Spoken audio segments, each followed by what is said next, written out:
Құрметті Көкпекті ауыл тұрғындары, сіздерді ауыл шаруашылық күнімен құттықтаймыз. Сіздердің өмірлеріңізге денсаулық, қажымас қайрат, еңбектеріңізге жеміс тілейміз. Ауыл шаруашылығы ауылдың өмір тұрмысын осы ауыл шаруашылық жұмыстары арқылы білуге болады. Тағы да сіздерді мерекелеріңізбен құттықтаймын.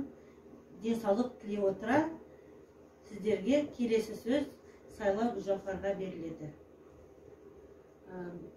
Құрметті Көкпекті ауылының тұрғындары, сіздерді мерекелеріңізбен құттықтаймыз.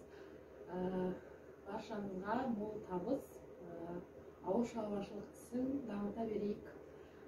Осы кітапханамызға келіп, сол жайлы, ауыл шаруашылығы жайлы кітаптармен таныссаңыздар болады.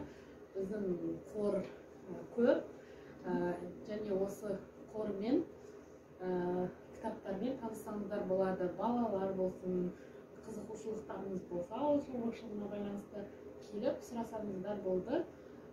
Сіздермен таныстыруға, беруге дайынбыз.